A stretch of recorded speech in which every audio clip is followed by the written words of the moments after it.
പിതാവിന്റെയും പുത്രന്റെയും പരിശുദ്ധാത്മാവിന്റെയും നാമത്തിൽ ആമേൻ. സ്നേഹം നിറഞ്ഞവരെ, വിശുദ്ധ ലൂക്കാ അറിയിച്ച സുവിശേഷം 10-ാം അധ്യായം 17 മുതൽ 22 വരെ വാക്യങ്ങൾ നമ്മൾ ഇന്ന് പരിശുദ്ധ കുർബാനയിൽ വായിച്ചു ധ്യാനിക്കുന്നു. ഈശോ വിവിധ സ്ഥലങ്ങളിലേക്ക് പ്രസംഗിക്കാൻ അയച്ച 72 പേർ മടങ്ങിയെത്തുന്നതും അവര് ഈശോയോട് തങ്ങളുടെ അനുഭവങ്ങൾ പങ്കുവയ്ക്കുമ്പോൾ ഈശോ അവരോട് പറയുന്ന മറുപടിയും, തുടർന്ന് ഈശോ പരിശുദ്ധാത്മാവിൽ ആനന്ദിച്ച് ദൈവപിതാവിനെ വാഴ്ത്തിക്കൊണ്ട് പറയുന്ന കാര്യങ്ങളുമാണ് ഇന്നത്തെ സുവിശേഷം. 72 പേർ മടങ്ങി വന്ന് പറഞ്ഞ കാര്യങ്ങൾ. അവർ പറഞ്ഞു, ഞങ്ങൾക്ക് എല്ലാവരും കീഴ്പ്പെട്ടു, പിശാചുകൾ പോലും ഞങ്ങൾക്ക് കീഴ്പ്പെടുന്നു.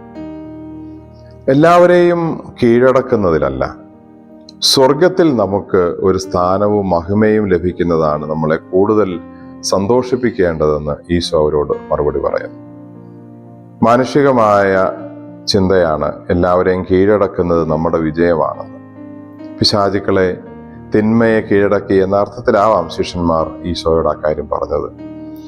നമുക്ക് മനുഷ്യരെ കീഴടക്കുന്നതിലും, അത് കായികമായോ വാക്കുകൾ കൊണ്ടോ ഒക്കെ ആണെങ്കിൽ പോലും, മറ്റുള്ളവരെ കീഴടക്കുന്നതിൽ ലഭിക്കുന്ന ഒരു സംതൃപ്തിയോ ഒരാശ്വാസമോ ഒക്കെ മാനുഷികമായ രീതിയിൽ ഉണ്ടായിരിക്കാം. പക്ഷെ ആത്മീയമായി വളർന്നവർ കൂടുതൽ സന്തോഷിക്കേണ്ടത് നമ്മുടെ പേരുകൾ സ്വർഗത്തിൽ എഴുതപ്പെടാൻ തക്ക രീതിയിൽ നമുക്ക് നന്മയോടെ ജീവിക്കാനും അതിനുള്ള അവസരങ്ങൾ കൈവരുന്ന കാര്യങ്ങളിലുമാണ്.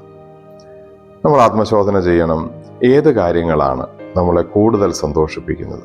മറ്റുള്ളവരെ കീഴടക്കുന്ന, തോൽപ്പിക്കുന്ന, പരാജയപ്പെടുത്തുന്ന, അവരെ പിന്നിലാക്കി നമ്മൾ ഒന്നാമതെത്തുന്ന കാര്യങ്ങളാണോ നമ്മളെ സന്തോഷിപ്പിക്കുന്നത്?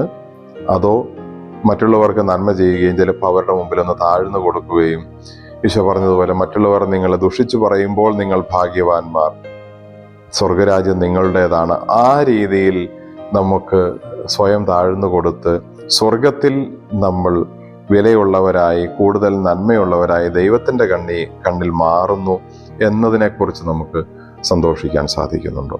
തുടർന്ന് പറയുന്നു, ഈശോ പരിശുദ്ധാത്മാവിൽ ആനന്ദിച്ച് ഇങ്ങനെ പറഞ്ഞു, സ്വർഗത്തിൻ്റെയും ഭൂമിയുടെയും നാഥനായ പിതാവേ, അങ്ങയെ ഞാൻ മഹത്വപ്പെടുത്തുന്നു. പരിശുദ്ധാത്മാവിനെ ഈ കാലത്തിൽ പ്രത്യേകമായി നമ്മൾ സ്വീകരിക്കുകയും ഓർക്കുകയും ചെയ്യുന്ന അവസരത്തിൽ പരിശുദ്ധാത്മാവിൽ ആനന്ദിക്കുന്ന ഈശോയെയാണ് തിരുവചനം നമ്മുടെ മുമ്പിൽ അവതരിപ്പിക്കുന്നത്. നമുക്ക് പരിശുദ്ധാത്മാവിൽ ആനന്ദിച്ച് മറിയം തൻ്റെ സ്തോത്രഗീതം പറഞ്ഞതിനെക്കുറിച്ച് നമ്മൾ വായിക്കുന്നുണ്ട്.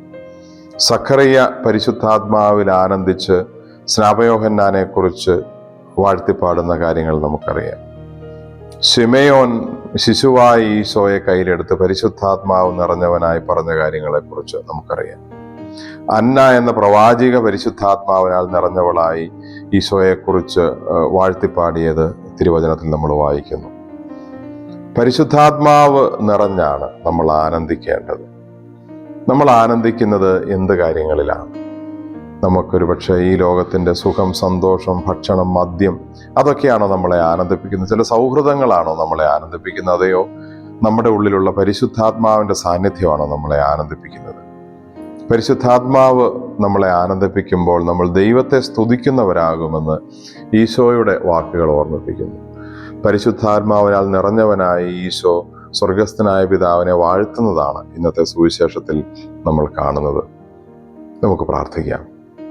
കർത്താവായ ഈശോയെ, ഞങ്ങളങ്ങെ ആരാധിക്കുന്നു, സ്തുതിക്കുന്നു, നന്ദി പറയുന്നു.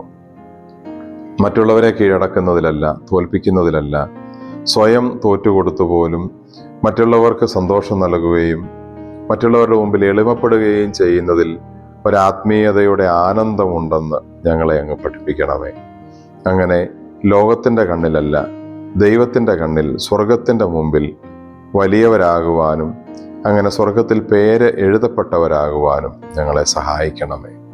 നമ്മുടെ കർത്താവ് ഈശോ മിശിഹായുടെ കൃപയും പിതാവായ ദൈവത്തിൻ്റെ സ്നേഹവും പരിശുദ്ധാത്മാവിൻ്റെ സഹവാസവും നാം എല്ലാവരോടും കൂടെ ഉണ്ടായിരിക്കട്ടെ, ഇപ്പോഴും എപ്പോഴും എന്നേക്കും.